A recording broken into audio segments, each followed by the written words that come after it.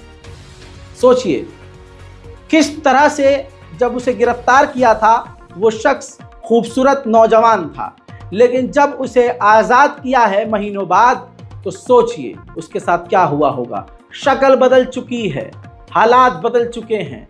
वो एक पागल जैसे पागल खाने से छूटा हुआ एक इंसान लग रहा है। इजराइल इस तरह से फिलिस्तीनियों की जिंदगी बर्बाद कर रहा है। उधर इजराइल फिलिस्तीन के अंदर जेरूशलेम में भी अब फिलिस्तीनियों के मकानों को तोड़ना शुरू कर चुका है।